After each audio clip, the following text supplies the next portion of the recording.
when men would be required to have the mark of the beast in order to buy or sell. My question is, once a person takes the mark, is there any possibility of him coming to Christ? Yes.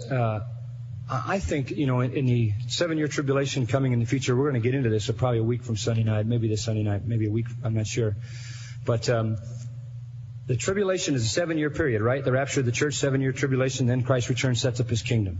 Now, in that 7-year period, really 2 things happen. God begins to judge the world with a series of holocausts, and at the same time, he begins to redeem his people Israel. And in the process of this, the Antichrist establishes his rule, and in order to function in the economy of the Antichrist, you have to take the mark of the beast. The mark being the number of a man, Revelation 13, 666. 6 is the number of man, right? 7 is the number of perfection, and man always falls short of perfection. 6. Always 6 is never 7. So the number of a man. And apparently what's going to happen, you take the mark on your hand or on your forehead.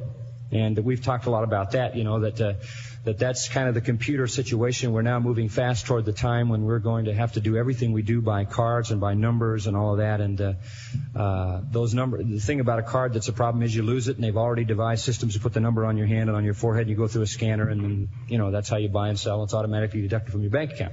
Now, the question is, if you're living in the tribulation period and you take this mark, in other words, you identify with the beast's empire, will you still be able to be redeemed?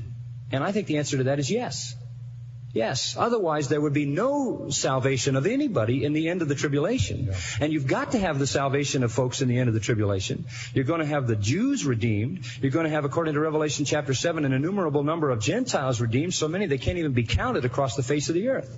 So I don't think the fact that someone takes that is a sentence to permanency, any more than you being a part of this world system once in your life means you have to be a part of the system all your life. Well, especially when the 144,000 don't start their ministry till the second half. Yeah, that's true. Yeah. That makes it a little tough.